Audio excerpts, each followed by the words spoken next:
Buenos días.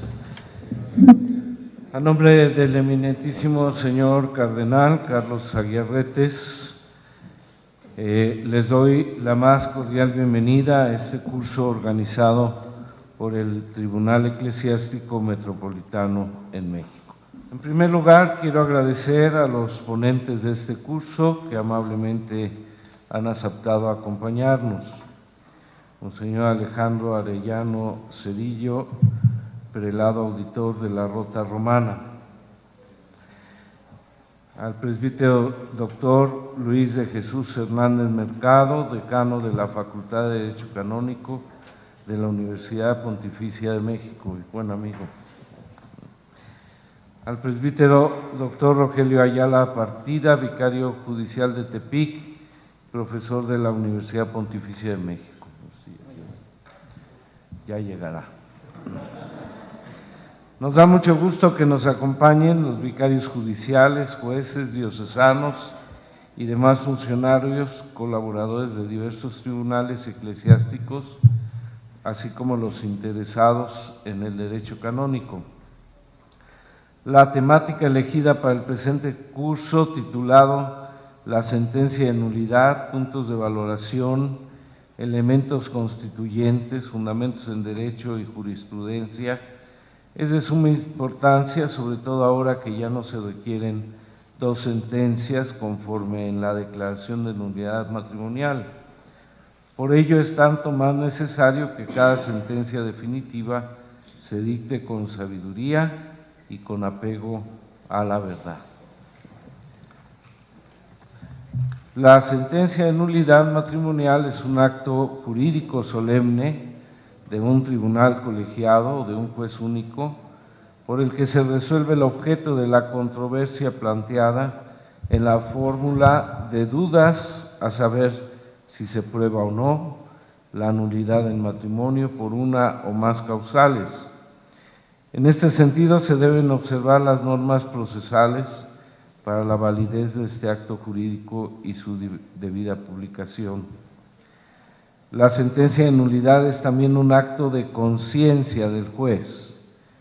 Papa Francisco lo dice en una locución el 29 de enero del 2018, es decir, debe reflejar la convicción de su propia conciencia sobre la nulidad de un determinado matrimonio.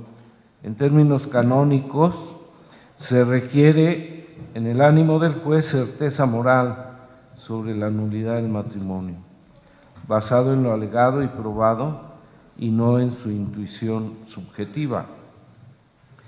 Esto no debe soslayarse por cuanto que la sentencia de nulidad matrimonial no es una sentencia constitutiva que haga nulo o válido un matrimonio, sino más bien una sentencia declarativa que simplemente constata una realidad jurídica preexistente, a saber, la nulidad o presunción de validez de un matrimonio determinado. Así la sentencia debe reflejar con el menor margen de error la verdad sobre la existencia o no del matrimonio. De ahí la importancia de invocar la asistencia del Espíritu Santo antes de deliberar sobre la causa de nulidad matrimonial. Les recomiendo para ello la antigua oración Ad Sumus de San Isidro de Sevilla.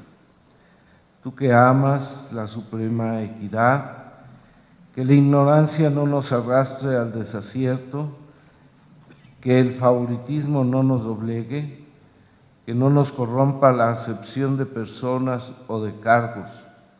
Por el contrario, únenos eficazmente a ti, solo con el don de tu gracia, para que seamos uno en ti y en nada nos desviemos de la verdad.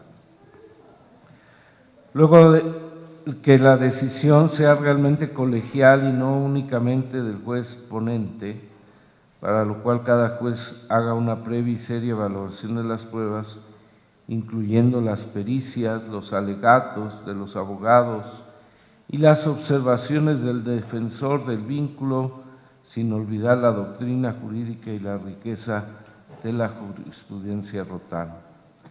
La sentencia definitiva de nulidad matrimonial es la culminación de todo un proceso, por lo cual debe ser reflejo del mismo. Si el proceso se lleva a cabo conforme a las normas procesales y se respetaron los derechos de las partes, con seguridad la sentencia estará conforme a la verdad y la justicia. Invoco la ayuda maternal de Santa María de Guadalupe y sobre todo la asistencia del Espíritu Santo para que todos ustedes que toman parte activa en los procesos de nulidad matrimonial, de tal modo que este curso alcance su objetivo. Dios bendiga a todos.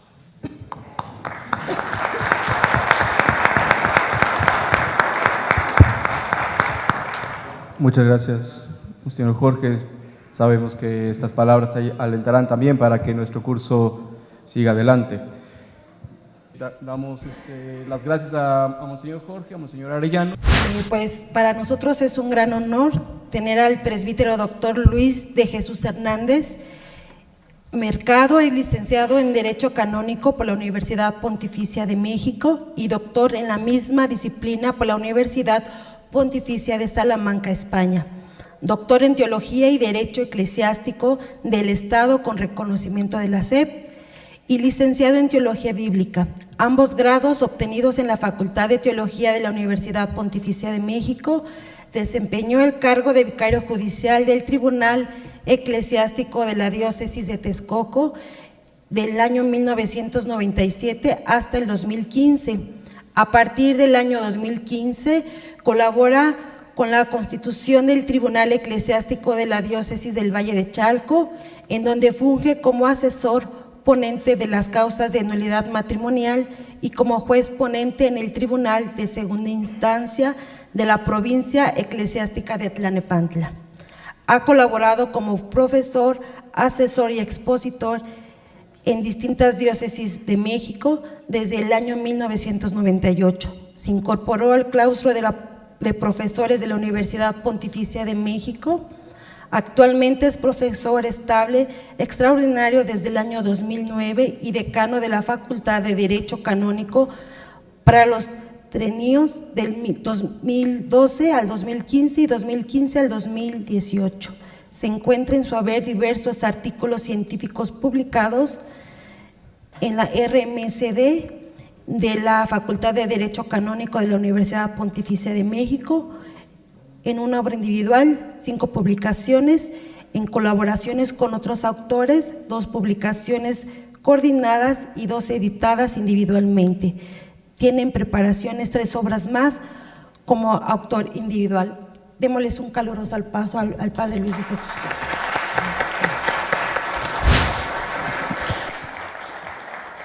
Bueno, como es costumbre, agradecer siempre la cordial invitación y es un gusto estar acá con ustedes.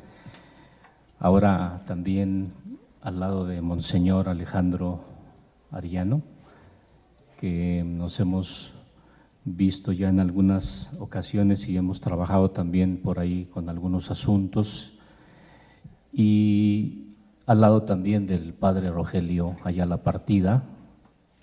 Él es profesor de tiempo completo en la facultad nuestra en la Universidad Pontificia de México. Y bueno, pues aquí con el gusto de estar con conocidos, muchos conocidos, la alegría de vernos también y compartir en esta mañana un tema que originalmente se me asignó y que por ahí yo traté de hacer una impostación simple, muy sencilla, con el ánimo de compartir con ustedes, sobre todo la preocupación y la experiencia por el trabajo de tribunal. La ponencia originalmente era sobre la estructura de la sentencia definitiva de nulidad matrimonial. Y bueno, ese es el tema central, ¿no? Pero a mí me pareció oportuno que podía yo comenzar con algunas puntualizaciones sencillas en torno a lo que comúnmente conocemos en nuestros tribunales como la primera entrevista, importante, que ahora también ha venido a empatarse o ha venido a tener mayor relieve con mitis iudex, porque ahora se nos habla de una investigación mucho más estructurada, incluso en la índole pastoral, confiada pues a la diócesis en primer lugar, toda esa cuestión de la pastoral familiar, donde el Papa ha insistido muy concretamente los artículos 2 al 5 de las normas procesales de mitis iudex. Entonces, me parece a mí, yo le voy a llamar ahora primera entrevista, aunque también aquella sea una acción importante que no solo de primera entrevista, sino algo más complicado, algo más complejo, más importante, más complejo, más asesorado, más acompañado, ¿no? Con el mismo fin que la primera entrevista. Entonces, haré algunas puntualizaciones sobre la primera entrevista, sobre el libelo, que también hay una relación muy estrecha, porque va encaminada para ir marcando procedimentalmente, pues de alguna manera, el camino a seguir para llegar justamente a la introducción del libelo. Entonces me pareció importante, además, vincularlas, estas dos, con un momento mucho más allá lejano en el tiempo, a la hora de la exposición facti species en la sentencia. Normalmente, cuando preparamos la sentencia, pues hay que regresarnos a esos puntos iniciales, sobre todo el libelo. Luego vamos a pasar por todo un itinerario del procedimiento, del proceso como tal, y ahí hay muchas otras actuaciones, pero sin duda es importante, tanto desde el punto de partida de la primera entrevista como ya mirándonos en perspectiva de futuro a la hora de preparar una sentencia, por supuesto que dando los pasos, porque la primera preocupación es para introducir el libelo, y luego la introducción del libelo pues para que sea aceptado, y luego comenzar y seguir en el proceso, ¿no? Pero yo trato de vincular de alguna manera la importancia que tiene para el ponente a la hora de preparar la sentencia, recuperar o echar un vistazo hacia atrás sobre esos momentos o acciones importantes del tribunal. Ya por ahí mencionaré el porqué de la importancia.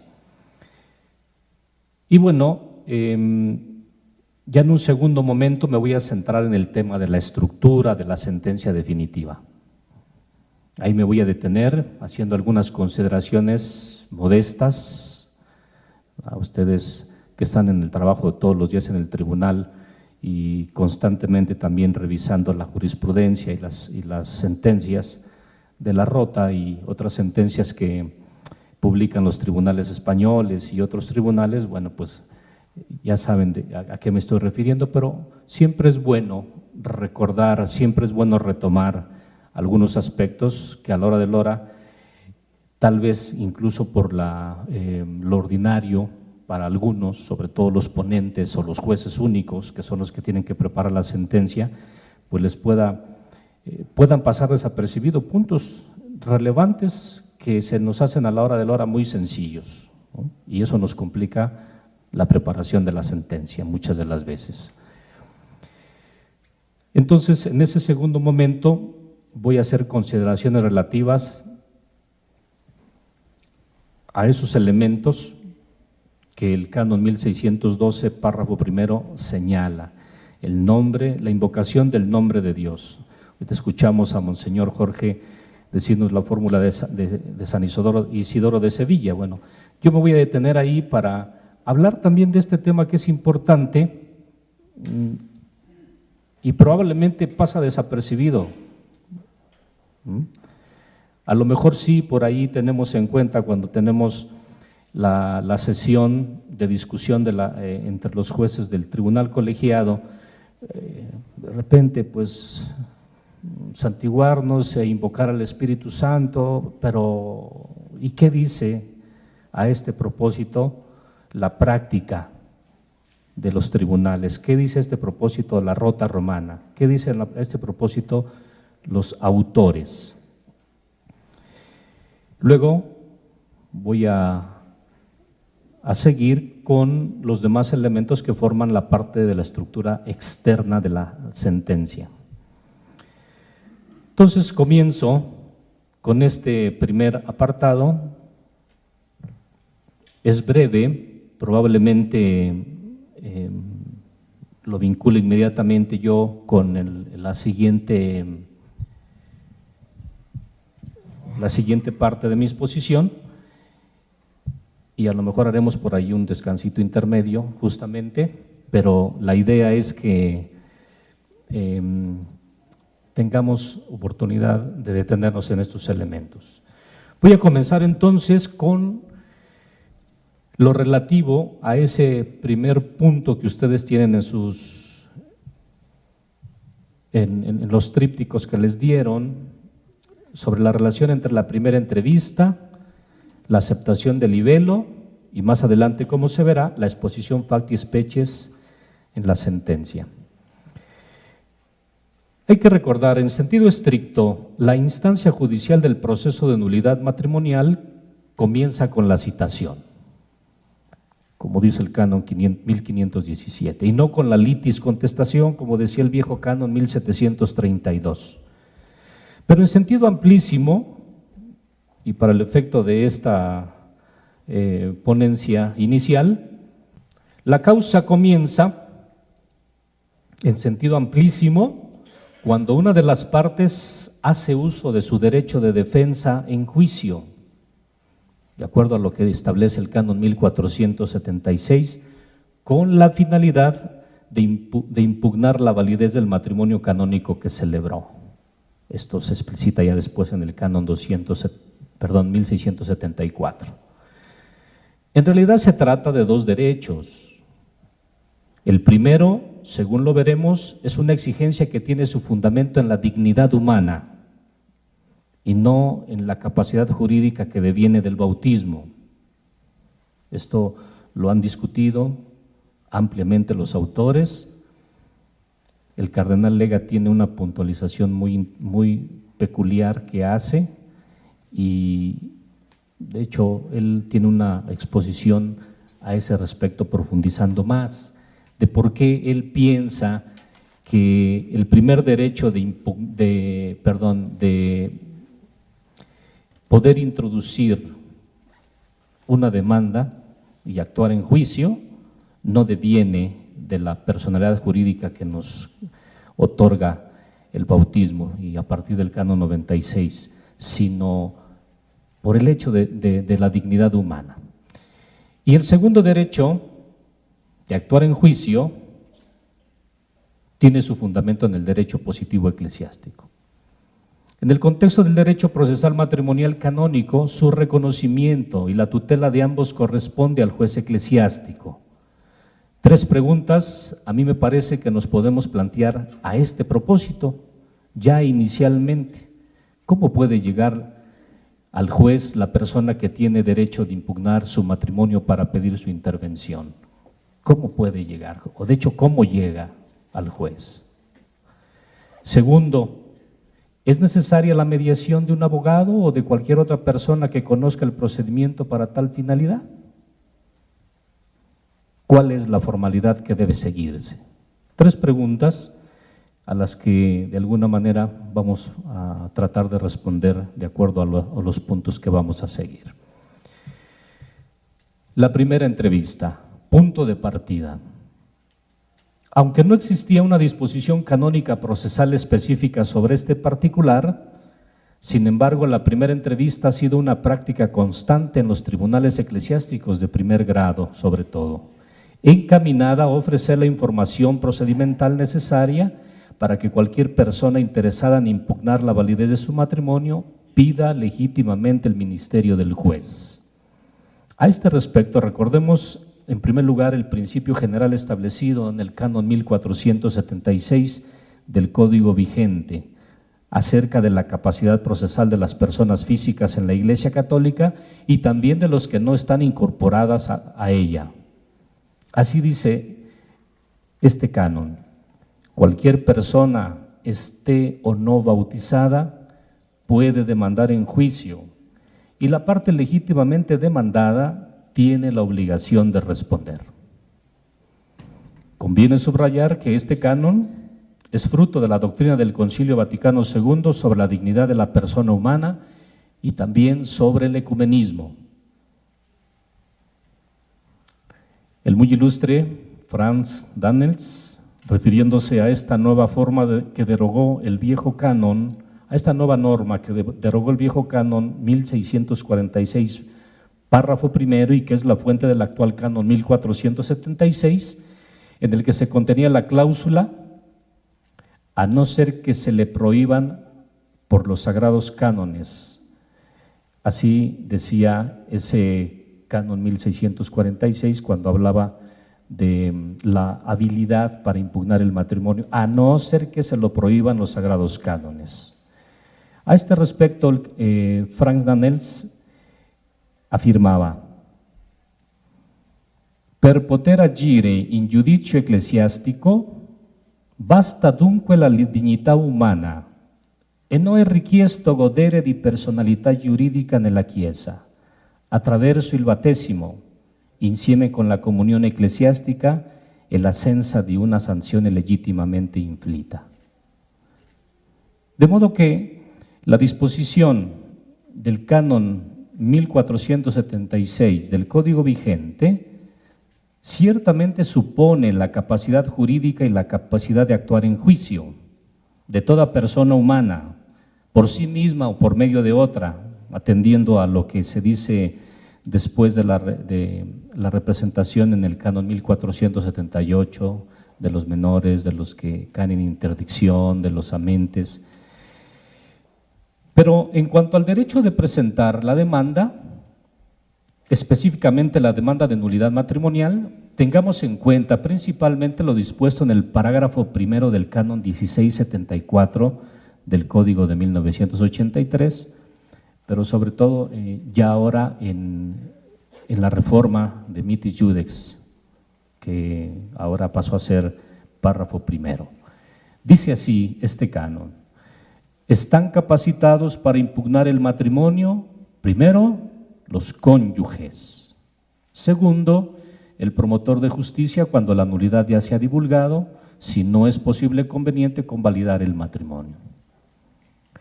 Sobre este canon también conviene recordar que se suprimió la cláusula del viejo canon 1971, párrafo primero, número 1,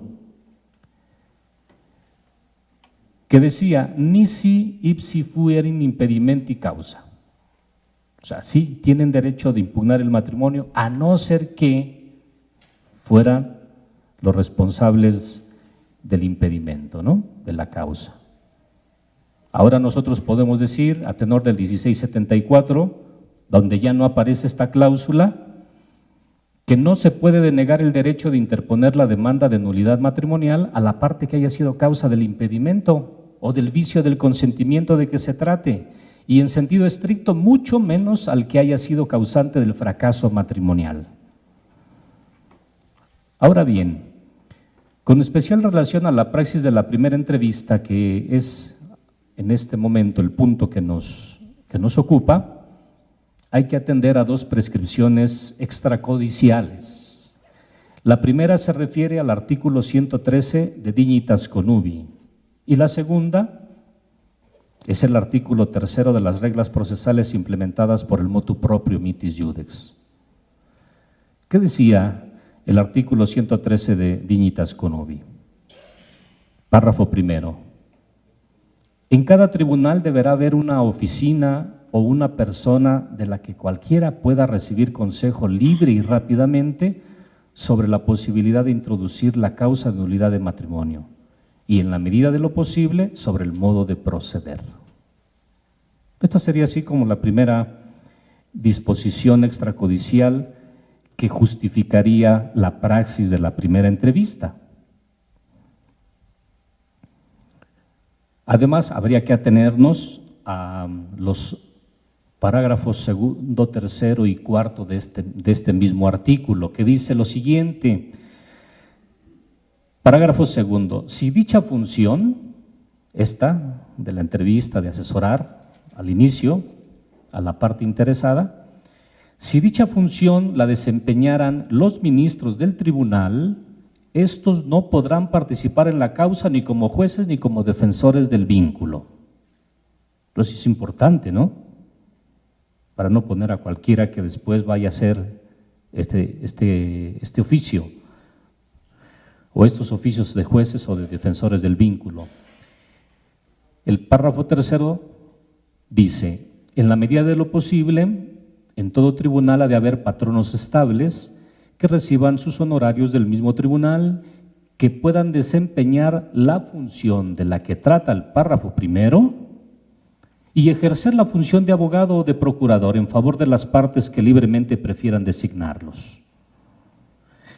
Y el cuarto: si la función de que trata el párrafo primero hubiera sido encomendada a un abogado estable, este no podrá asumir la defensa de la misma causa sino en calidad de abogado estable. Entonces conviene tener en cuenta estos parágrafos de este artículo 113, en orden a que en la práctica de la primera entrevista convenientemente mejor designemos a quien no tenga después un obstáculo enseguida, por lo que dispone el artículo. Conviene que el reglamento del Tribunal Eclesiástico, por lo tanto, detalle puntualmente esa intervención de una persona que no pudiera después tener estos obstáculos y cuál debiera de ser el procedimiento para escuchar en primera entrevista a quienes legítimamente estén interesados en introducir su causa matrimonial a estudio, así como los días, los horarios establecidos para esta primera acción de servicio eclesial en el ámbito judicial. Entonces, no todos los tribunales tienen reglamento, por ejemplo, ¿no? Y la misma Rota tiene su reglamento, tiene sus normas. Y no es ocioso entonces que se detallen estos aspectos. Dignitas Conubi fue la primera que implementó por lo menos estos criterios para continuar con esa práctica que ya existía. Ahora, en el artículo tercero de las reglas procesales implementadas por el motu proprio mitis iudex, que se refiere a la investigación prejudicial encaminada a conocer la condición de las personas divorciadas que dudan de la validez del propio matrimonio o que están convencidas de la nulidad del mismo, y también encaminada a recopilar elementos útiles para la celebración eventual del proceso judicial, ya sea ordinario o abreviado, se establece la posibilidad de encomendar dicha investigación a diversas personas, pero se pone el acento en el acompañamiento y asesoría para que puedan, según sea aconsejable, introducir su escrito de demanda ante el tribunal competente. Y aquí es donde nosotros empatamos esta tarea de lo que ya venimos haciendo en primera entrevista, con ahora una especificación todavía mucho más detallada, no solamente de mera escucha, sino incluso de búsqueda de los elementos, incluso algunas pruebas ya, ¿no? como se va señalando después en los artículos tercero, cuarto y quinto, lo señalan de la regla procesal de mitis iudex. Yo insisto en el mismo fin que tiene la primera entrevista y ahora esta tarea que mitis iudex encomienda podría ser un equipo, podría ser personas, desde el párroco, pasando por otros clérigos religiosos, laicos, una oficina muy concreta, ¿no? E incluso en una estructura más amplia de iglesia, como podría ser la provincia eclesiástica, aún además señalándoles que tengan un vademecum, ¿no? Dice esta norma, esta disposición: dicha investigación será encomendada a personas juzgadas idóneas por el ordinario del lugar, dotadas de competencias, aun cuando no exclusivamente jurídico-canónicas. Entre ellas figuran en primer lugar el párroco propio o el que hubiera preparado a los cónyuges para la celebración de sus nupcias. Esta tarea de asesoramiento puede ser encomendada también a otros clérigos, consagrados o laicos aprobados por el ordinario del lugar. Las diócesis o varias diócesis juntas, conforme a las agrupaciones actuales, pueden crear una estructura estable mediante la cual proporcionar este servicio y redactar, en su caso, un vademecum en el que figuren los elementos esenciales con vistas a un desarrollo más adecuado de la investigación.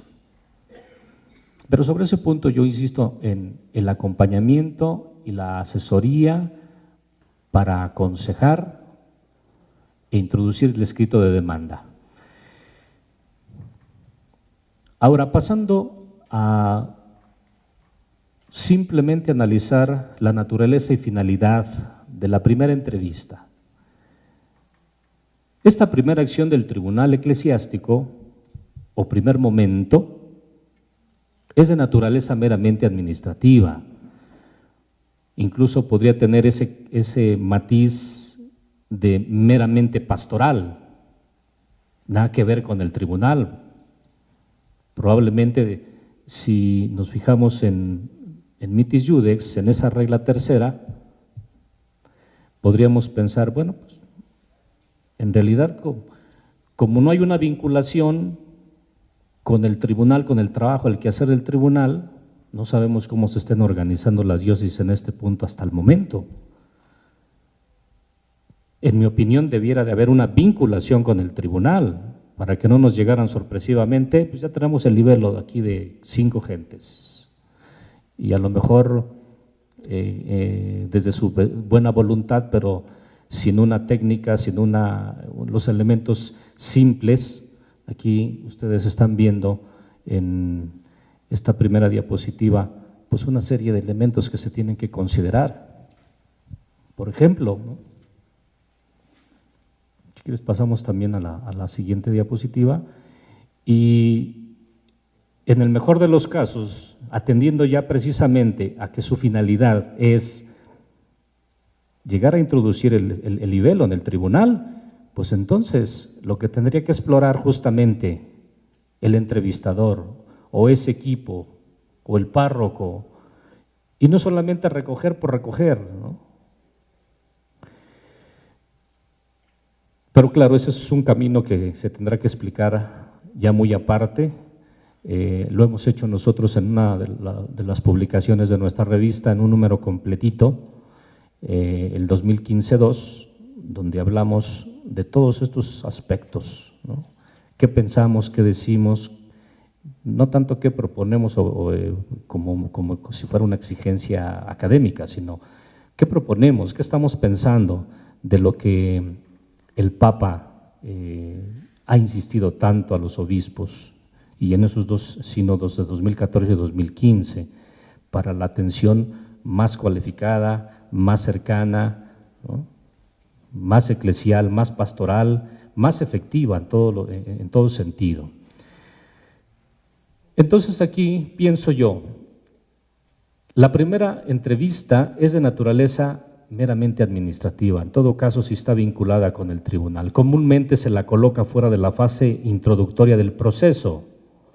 Sin embargo, como digo, tiene una estrecha conexión con la presentación del escrito de demanda, con el estricto sentido para introducir la causa. Y ahí es donde yo conecto justamente la relevancia que tiene la primera entrevista, que no sería baladí, no sería ni un trabajo simple aparte, ¿no?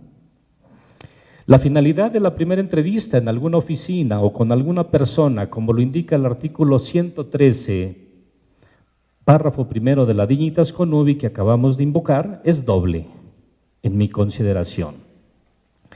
Primero, aconsejar o en su defecto desaconsejar sobre la posibilidad de introducir la causa de nulidad de matrimonio. Y segundo, indicar el modo de proceder para introducirla.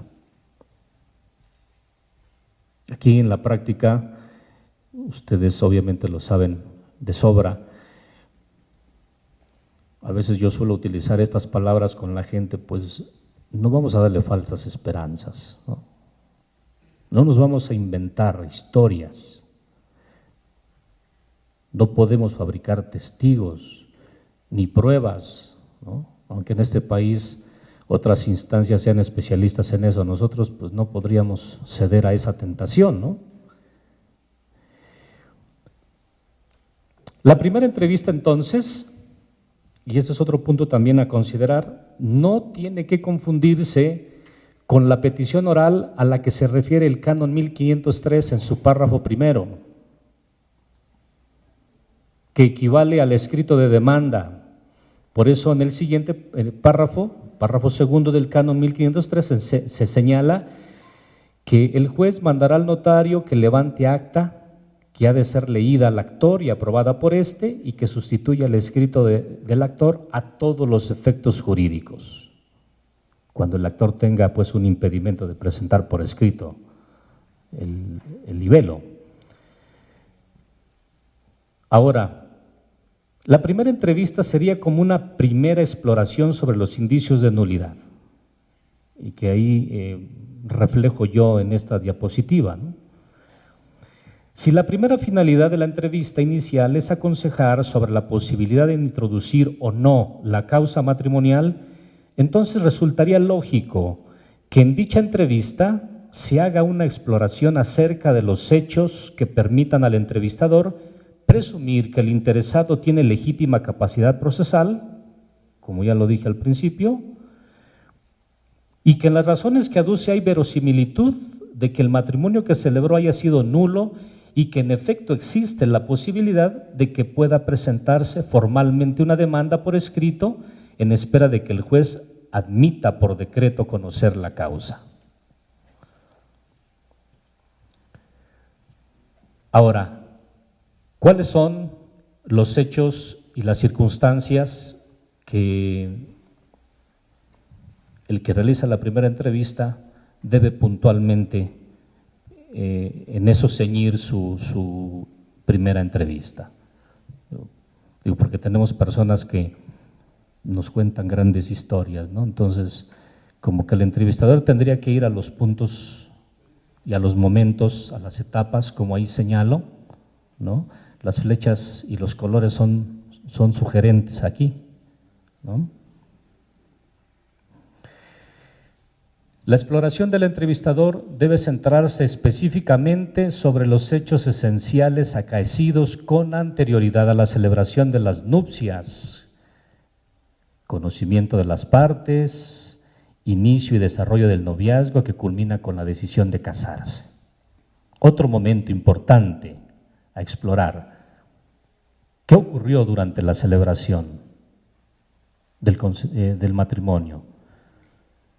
Específicamente lo ocurrido en el momento de la manifestación del consentimiento. Poco antes, poco después, normalmente es poco antes, ¿no? Por ejemplo, si en realidad el sujeto hubiera podido decir a alguien su intención de no casarse, o si hubiera manifestado o se pudiera verificar, por ejemplo, un miedo grave o alguna otra circunstancia, ¿no? Entonces, por eso, ese es un punto que tiene que tocar necesariamente la exploración del entrevistador, específicamente eso. Y después de la celebración de las nupcias, incluso inmediatamente después, porque ustedes tienen el conocimiento de que en muchos casos el problema comienza el mero día, o en la fiesta, o en el viaje nupcial, o problemas para instaurar el domicilio conyugal, o inmediatamente en la vida común propiamente, ¿no? Entonces, el entrevistador debe cuidadosamente también indagar desde la instauración de la vida en común, su desarrollo y hasta la separación definitiva. ¿Y cuáles son las circunstancias en que estos hechos se pueden ubicar y explicar? Debe evitar la tentación de hacer cualquier pronunciamiento como si él fuera el juez.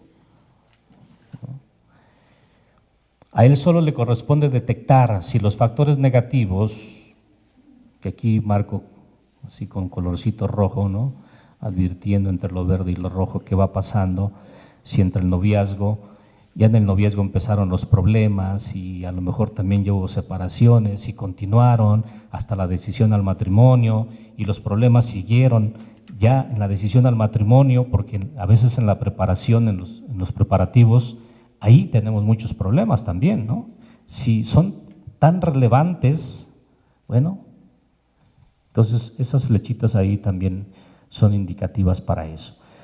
Porque decimos que al entrevistador le corresponde detectar si los problemas negativos, es decir, los hechos y las circunstancias referidos por la persona interesada, tienen la apariencia de haber afectado la manifestación del consentimiento matrimonial.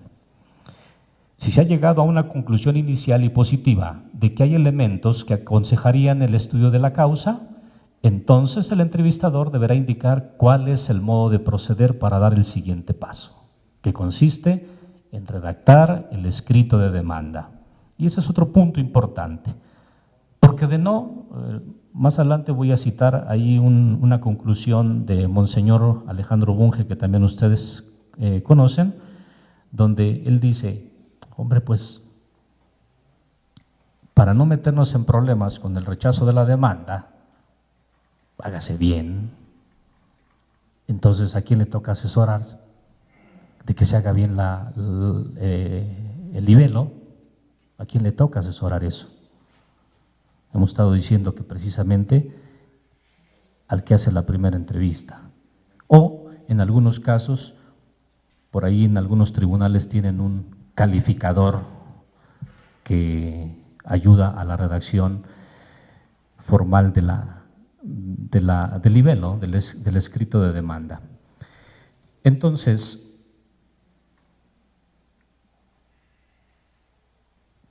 para ello, su asesoría habrá de consistir en proporcionar el instructivo correspondiente a partir del cual se redactará el libelo, indicando el modo de hacerlo, resolviendo las dudas que pudieran surgir en el momento o posteriormente, y advertirles sobre las formalidades que deben observarse y cuidar para que no sea rechazado por defectos que a la postre se tendrían que subsanar, como lo advierte el Canon 1505 en su parágrafo 3. Y de aquí nos vinculamos precisamente al libelo.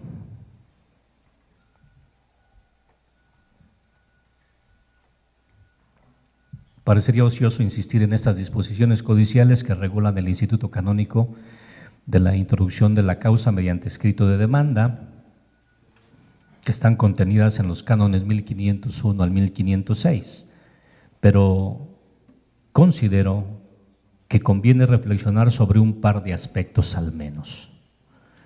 El primero, acerca de la relevancia procesal del número segundo del canon 1504, que establece que la parte actora debe especificar en su escrito de demanda en qué derecho se funda y, al menos de modo general, en qué hechos y pruebas se apoya para demostrar lo que afirma. Para no ser demasiado rigurosos al estudiar el libelo. Y es que aquí no dice completo, pues aunque no lo diga, Dignitas Connubii más adelante dirá, pues aunque no lo diga técnicamente, basta que sea de modo general, con tal de que el colegio que estudie el libelo o el juez único pueda detectar ese fumus boni iuris, con tal. Entonces, este es el primer aspecto que de alguna manera vamos a hacer alguna sencilla consideración. Y el segundo, que está muy estrechamente vinculado con este, primero, sobre lo que establece el canon 1502, párrafo segundo, número 4, que dice: únicamente puede rechazarse el escrito de demanda, cuarto, Si del mismo escrito de demanda se deduce con certeza que la petición carece de todo fundamento y que no cabe esperar que del proceso aparezca fundamento alguno.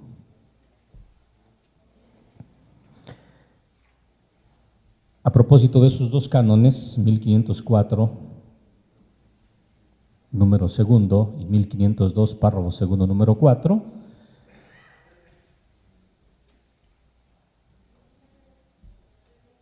en relación con el primero, el artículo 116, párrafo primero, números 2 y 3 de la Dignitas Connubii, desarrolla y determina la forma en cómo ha de ejecutarse ese número segundo del 1504. Y dice así, recuerdo el artículo también: el libelo con el que se introduce la causa debe delimitar el objeto de la causa, es decir, indicar el matrimonio de que se trata, formular la petición de declaración de nulidad, presentar, si bien no necesariamente con palabras técnicas precisas, la razón de la petición, es decir, el capítulo o los capítulos de nulidad por los que se impugna el matrimonio. Indicar al menos de modo general en qué hechos y pruebas se apoya el actor para demostrar lo que afirma. A mí me parece que estos dos números, sobre todo el segundo y el tercero, pueden a veces también derivar en algún vicio, ¿no? Si a toda costa se trata de hacer que las circunstancias que probablemente no arrojen elementos de hecho para demostrar lo que se afirma, pues se maquillan, como decimos, ¿no? Se componen de tal manera que entonces quepan dentro del esquema y luego entonces tenemos problemas en la instructoria y no se diga después en la discusión de los jueces para decidir, ¿no? O sea, a veces tendenciosamente habrá quienes, con tal de recibir la causa, ¿no? Yo decía, no se dan falsas esperanzas, no se construyen historias, no se fabrican pruebas, tampoco testigos, y a veces esto puede ocurrir, y de hecho ocurre. Entonces hay que estar atentos también a ese punto, por eso lo quise mencionar, ¿no? Porque de lo contrario, entonces otro vicio en oposición a este podría ser, pues aquí se exige de tal manera tanta precisión que entonces por eso se rechace el libelo, ¿no? Ah, es que no dijo aquí qué capítulo, o es que no precisa. Bueno, son indicios, no es la demostración de las pruebas, o no son las pruebas en sí mismas, son las razones, los indicios que el actor aporta, y por eso materializa ya en el escrito de demanda. Por su parte, el artículo 122 de Dignitas Connubii determina cómo ha de ejecutarse también el canon 1505, párrafo segundo, número 4, que es el segundo al que nos estamos refiriendo. Dice la disposición de este número de Dignitas Connubii: el fundamento exigido para la admisión del libelo falta si el hecho en que se basa la impugnación, aunque sea bajo todo concepto verdadero, resulta totalmente inadecuado para anular el matrimonio, o bien el hecho resulte adecuado para anular el matrimonio si la falsedad de lo declarado es evidente. Aunque el hecho resulte adecuado para anular el matrimonio si la falsedad de lo declarado es evidente. Y eso refuerza lo que estoy señalando de los posibles vicios que se pueden generar, ¿no? Nos construimos de tal manera la historia, digo, estaríamos contratados por Televisa, ¿no?, para las telenovelas, pero para inventarnos esas grandes historias, pero luego ya, precisamente por eso nos encontramos en la instructoria ese grave problema de cómo recoger las pruebas que no existen, porque fue ficticio lo que se construyó, y gracias a la mala asesoría, ¿no?, de aquel que hizo la primera entrevista.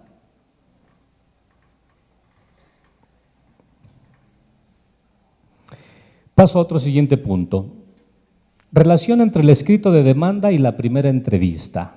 Esta relación ha quedado explicada ya con anterioridad, aunque sea brevemente, pero por lo tanto aquí solo hay que decir simple y llanamente que si en esa acción de primera entrevista se asesora adecuadamente, con apego a la verdad, y se ha llegado a la conclusión de que es aconsejable introducir su causa, sería muy probable, por no decir seguro, que la causa sea aceptada y muy raro que fuera rechazada.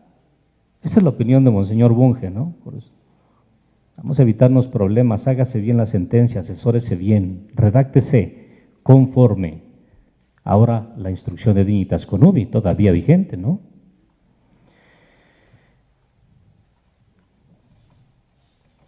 Pero bueno, vamos a ver de cualquier manera estos otros dos puntos.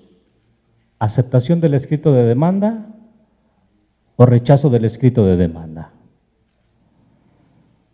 Hay que recordar el sintagma latino, fumus boni juris, que se traduciría literalmente como humo de buen derecho, pero en su acepción semántica, es decir, en el campo jurídico, sobre todo de lo contencioso, adquiere el significado de apariencia de buen derecho, es decir, hechos que permiten presumir el derecho del peticionario, en este caso del actor. Por eso, para admitir una causa de nulidad matrimonial, el presidente del tribunal, consultando al defensor del vínculo si lo considera oportuno, debe constatar que lo que se contiene en la expresión fumus boni juris, es decir, que la causa presenta un hecho jurídico identificado por el actor y la forma en que pretende probarlo, de tal manera que puede considerarse la petición de la declaración de nulidad con suficiente fundamento, no con a lo mejor el ideal o el deseado que después aparecerá en la instructoria, ¿no?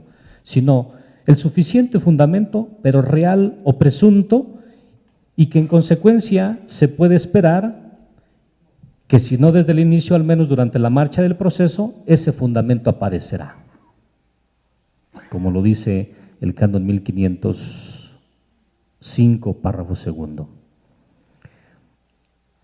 El tribunal debe llegar a su conclusión sobre la admisión o rechazo de la causa precisamente en base al contenido mismo del escrito de demanda y no puede realizar al respecto una investigación previa sobre la sustancia de la causa antes de admitir o rechazar la demanda, salvo que parezca carecer de todo fundamento y pueda preverse que de la investigación previa surja la posibilidad de evaluar, si es posible, en caso de admitirse la causa durante el proceso, para que aparezca algún fundamento, de acuerdo al artículo 120, párrafo segundo de Dignitas Connubii. Tampoco, por el contrario, el tribunal puede invitar al actor a retirar el escrito de demanda, simplemente porque sí, haciéndoselo saber informalmente que en su caso es improbable una resolución positiva de nulidad, ¿no? Siempre tendrá, y aquí yo no me voy a meter a esta cuestión, pero siempre tendrá que hacerlo formalmente, indicando las razones para ello y diciéndole que tiene, si no estricto derecho, oportunidad de presentar a reconsiderar justamente el rechazo, ¿no? Este recurso que tiene, que muchos discuten. Ahora recuerdo un artículo leído hace ya mucho tiempo de Rodríguez Ocaña, donde él puntualiza perfectamente todos los pasos a seguir cuando un libelo pudiera ser rechazado in limine. Y luego hay un artículo también muy importante, otra vez cito a Monseñor Bunge aquí, porque son de los que han tratado el tema, donde él señala o va indicando cuáles son todos los aspectos relevantes sobre el rechazo del libelo. Entonces, como digo, tampoco puede el tribunal invitar simple y llanamente al actor a retirar el escrito de demanda, diciéndole informalmente que en su caso es improbable una resolución positiva de nulidad. Por eso decía yo hace rato, si esto no lo puede hacer el juez, no lo puede hacer el entrevistador, mucho menos, asumiendo como el papel del que sentencia, ¿no? Esto es claramente ilícito porque implica la negación del derecho del actor para actuar en juicio, al que nos referimos al principio. No es necesario, por tanto, que el escrito de demanda presente una argumentación completa y acabada sobre la causa petendi. Basta una explicación general que permite identificar el hecho jurídico que se supone causante de la nulidad matrimonial y el modo en que se pretenderá probarlo a lo largo del proceso, como lo dice Dignitas Conovi, ¿no? Ahora, ciñéndonos entonces pues al rechazo del escrito de demanda, el canon 1505 señala varios puntos importantes por los cuales, varias razones por las cuales se puede rechazar el libelo. Yo me voy a fijar nada más en la que se señala en el párrafo segundo, es decir, cuando el escrito de demanda carece de todo fundamento. Deberá rechazarse el escrito de demanda si de su contenido puede deducirse con certeza que la petición carece de todo fundamento y además que no cabe esperar que del proceso aparezca fundamento alguno de la petición. Eso es lo que dice el canon 1505, párrafo segundo. Se tiene la certeza de que el escrito de demanda carece de todo fundamento y en consecuencia no podrá aparecer durante la marcha del proceso si el hecho en el que se basa la impugnación de la validez del matrimonio, aun siendo del todo verdadero, como hemos dicho anteriormente, carece absolutamente de la posibilidad de hacer nulo el matrimonio. O si por más que sea un hecho que en sí mismo fuera capaz de probar la nulidad del matrimonio, lo que se afirma es manifiestamente falso, como lo dice el artículo 122 de Dignitas Conovi. En cambio, podrán admitirse como fundamentos suficientes los hechos que por sí mismos tengan la virtualidad de probar la nulidad de un matrimonio y que son probables porque admiten prueba y que son verosímiles, es decir, tienen apariencia de verdaderos, en los términos en que son afirmados por el actor en el escrito de demanda, con su lenguaje, ¿no? Así con su modo de expresarse, no con los tecnicismos que nosotros conocemos.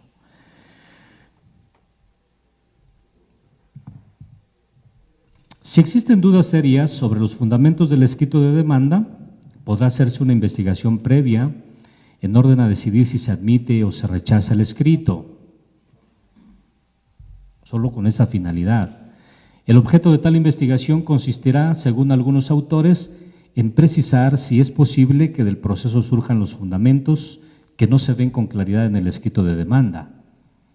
Campo de investigación serán los hechos y las pruebas aducidas y su capacidad de poner a la luz los fundamentos que no son evidentes en el escrito de demanda.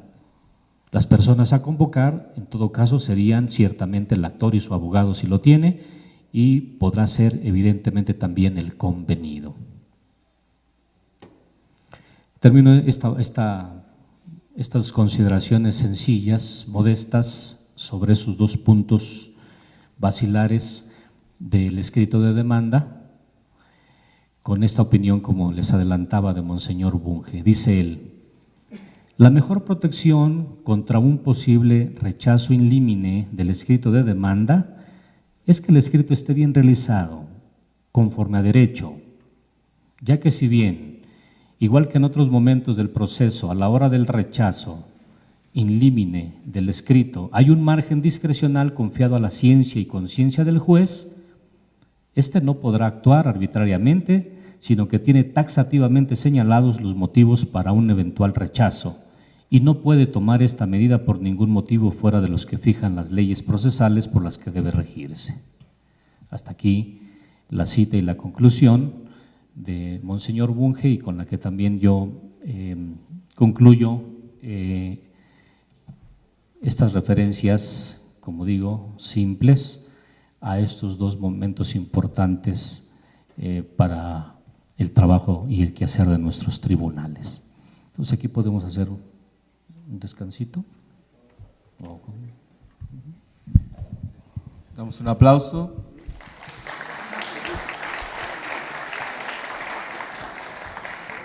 Antes de pasar al primero de los descansos, queremos abrir la oportunidad. Si alguno desea hacer alguna pregunta, algún comentario al respecto, con mucho gusto. Aquí adelante.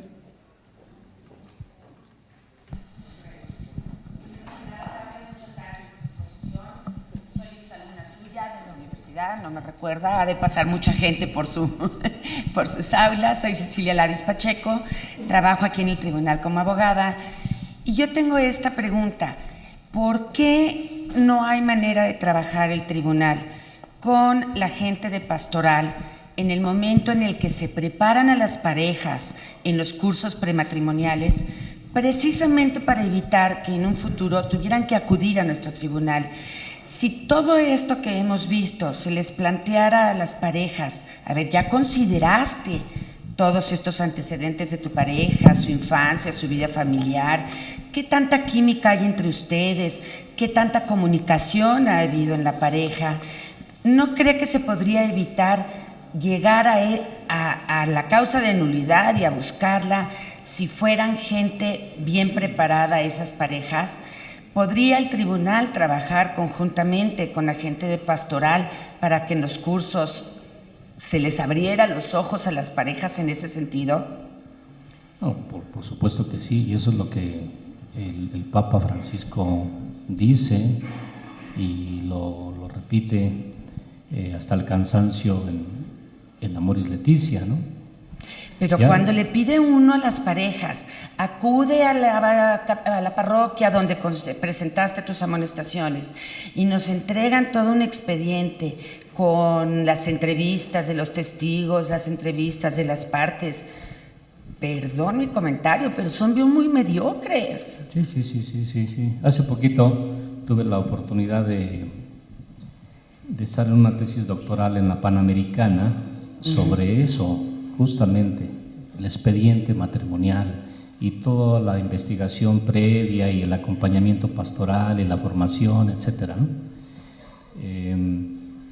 Y bueno, en ese trabajo de tesis doctoral, justamente la ahora doctora hizo una investigación muy completa en diversas partes del mundo, señalando justamente las debilidades de nuestros formatos, y ya no decimos todo lo demás que tenga que ver en relación con el acompañamiento de la pastoral matrimonial y en este caso lo que pudiera estar vinculado para advertir sobre este tipo de cuestiones.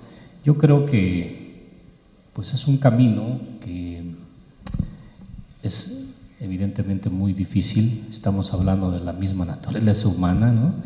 Estamos hablando de que, y yo siempre he pensado, hasta las personas que se casan válidamente no están exentas de fracasar, Claro. ¿no? Que no de ir viciados a manifestar su consentimiento y entonces echar a andar el viaje del matrimonio, facto ese, ¿no? Pero pues eso es un trabajo que me parece el Papa Francisco es el que ha puesto otra vez el dedo en la llaga y sigue insistiendo y sigue insistiendo. Esa vinculación entre pastoral familiar de la diócesis, ¿no? Como lo sugiere ese artículo 3 de las reglas procesales que yo he mencionado, es el que de alguna manera nos tendría que conectar con un antes en la preparación, a lo que usted se refiere. Ese artículo ya nos vincula más bien en el ahora, es decir, en el remedio, ¿no? Exacto. No en la prevención. Digo, no puede uno decirles, éntrale al ruedo al fin que haya nulidad. No, obviamente que no. Pero decirle, a ver, ¿verdaderamente quieres entrarle y te sientes que es la persona para toda tu vida? ¿Estarán conscientes los muchachos de ahora del concepto de compromiso, de perpetuidad, de fidelidad? Con todo lo que tenga de misterio, eso yo creo que ese es un asunto muy delicado ahora, ¿no? Y ahí ya, Okay. ahí ya tendrán que trabajar los pastoralistas y los obispos en primer lugar, los de la pastoral familiar.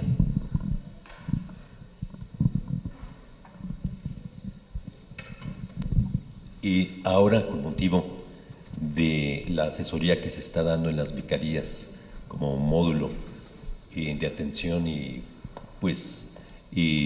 muy probablemente para integrar esta investigación prejudicial, normalmente serían, por lógica, los oficiales de matrimonios, preferentemente, claro, también los párrocos, en su caso.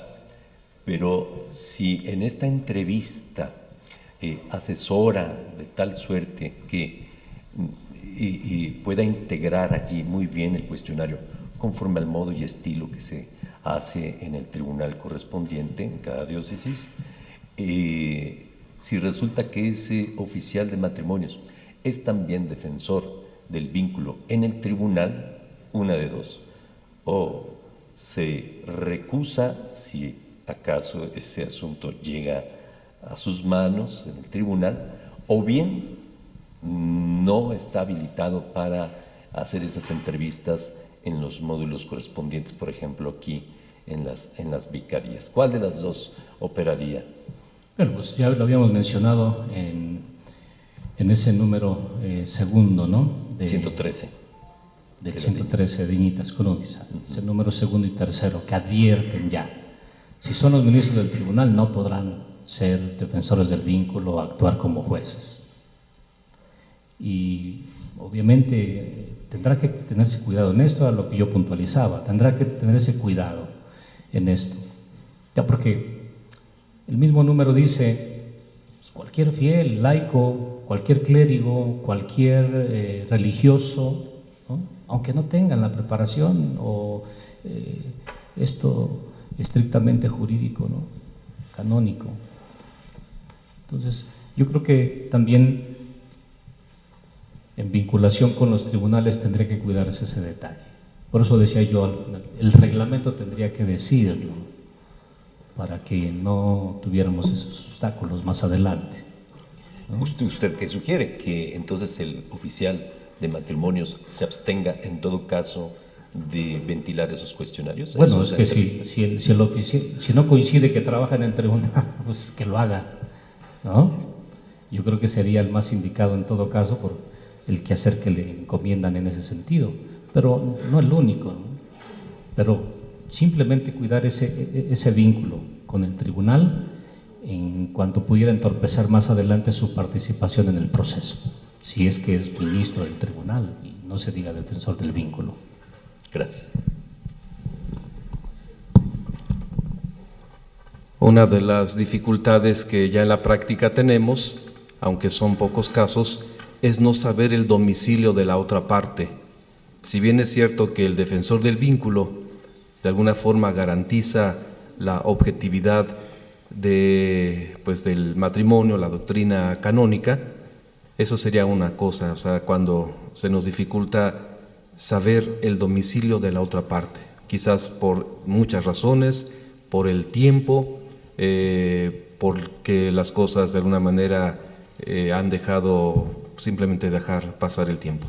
Y segundo, cuando ya es irreversible esa posibilidad de reconciliación por lo mismo de los años o porque cada uno pues ha hecho vida con otra persona, ¿qué tan necesario es respaldarnos con el divorcio civil, ¿verdad? Aquí en nuestro país pues siempre están matrimonio canónico, matrimonio por el civil, entonces podemos de alguna forma aceptar aquellos casos de personas que no se han divorciado civilmente por muchas causas.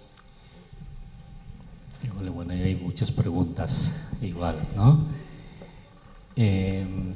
Siempre la precaución, digo, tenemos también un vicio allí, ¿no? De repente puede ser real el que no demos con alguna de las en ese caso la parte demandada. Yo en la experiencia de todo ese tiempo que dijeron ahí que estuve trabajando en el tribunal y sigo trabajando en el tribunal, siempre he dado con las partes demandadas. En cambio, conozco tribunales que nunca dan con las partes demandadas, ¿no? Entonces, yo no me fijo ya en los otros detalles que puedan decir las normas. Simple y sencillamente es un vicio que se está infiltrando en nuestros tribunales, ¿no? Eso de mandar por correo certificado, cuando ya no es como antes el mismo correo certificado, ya no es que la persona indicada que dice ahí el sobre es la que firme, no, ya es cualquiera, o ahí lo dejan. Ya esto también se ha devaluado, y en todo caso, más bien lo primero que tendríamos que pensar es que nosotros tenemos que agotar todos los recursos habidos y por haber, incluso los mismos edictos, ¿no? A veces no nos podemos fiar de la sentencia de divorcio civil, porque tampoco nos dice nada, así como los expedientes matrimoniales, ¿no? De repente por ahí tenemos, divorcio necesario. ¿Y qué fue divorcio necesario? Pues claro, porque los abogados aquí lo saben, pues porque cumple ciertos parámetros para que sea divorcio necesario, ¿y eso tendrá que ver con algún capítulo de nulidad? Probablemente no. Entonces, más bien, y de hecho fíjense que esa es la práctica también de la Santa Sede, alguna vez que enviamos nosotros por allá un caso criminal, ya con la sentencia condenatoria, nos dijeron no. Yo no sé si porque sea México, ¿no? Le dije, no nos podemos fiar de esa sentencia. Entonces hagan el proceso penal judicial, ¿no? Digo, un poquito haciendo una especie de comparación con esto. Y yo creo eso. Yo creo que en todo caso tendríamos ya que tener como punto de partida que nuestro empeño es necesariamente buscar la participación de la parte demandada. Hoy también las reglas procesales de mitis iudex así lo piden, ¿no? Que de ser posible los dos participen. Esto obviamente como un requisito incluso sine qua non para incoar el proceso breve, ¿no? Pero en los demás procesos ordinarios, contenciosos, de nulidad matrimonial, a mí me parece que tendríamos que agotar todos los recursos para dar con el paradero de la persona. En consecuencia, si no damos con él, pues bueno, seguir las normas procesales que de alguna manera incluso nos colocan en esa posibilidad de juzgar prudentemente si la persona impidió que llegara a sus manos el documento, si de alguna manera lo supo o no lo supo, ¿no? Entonces, por ahí.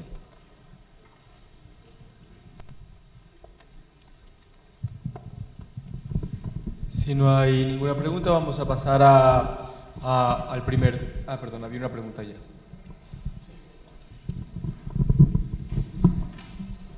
Le agradezco la exposición, padre, es muy, muy interesante. Yo soy entrevistador de primera instancia. La experiencia me ha dado que realmente vienen muy poco preparados las personas desde el proceso del inicio del matrimonio. Como usted dice, claro está que una vez que se casan, en el momento siguiente de haberse casado, son otras gentes. Definitivamente. Y eso a veces no se entiende, ¿verdad? Lo que sí es necesario y realmente no le puedo uno explicar el proceso del canon a la persona que desconoce todo esto, sino más bien se le debe decir, tienes que actuar con sinceridad, tienes que actuar con honestidad y tienes que actuar con veracidad. Son los 3 puntos que son básicos para que tú puedas lograr tu proceso. Puede haber un proceso largo, puede haber un proceso corto. Depende de ti, definitivamente, para que se elabore el proceso. No quieren saber de la otra parte, de la contraparte. No les interesa realmente. Entonces, eso distrae todo el proceso y hay mucha ignorancia. Sobre todo, hay mucha ignorancia. Y mucha ignorancia también de la religión, que es muy importante que ellos sepan por qué están buscando una nulidad, ¿sí? Es tan sencillo como decirle, oye, ¿Tú eres católico? Sí. Te hago una pregunta, sí. ¿Por qué estás parado cuando vas a misa? ¿Por qué estás sentado y por qué estás hincado? Ah, no, pues es que es porque voy a ver a Dios. No, Señor, es un proceso en el cual es una liturgia del fiel, o sea, ¿verdad? Estás parado para orar, estás hincado para adorar y estás sentado para escuchar. Y vas a ver que vas a tener otro concepto de tu religión, definitivamente. Hay mucha ignorancia. Gracias, agradezco su aporte. Es la experiencia solamente y de atender a mucha gente. Y con mucho gusto, desde este punto de vista pastoral meramente, de mi parte. Muchas gracias.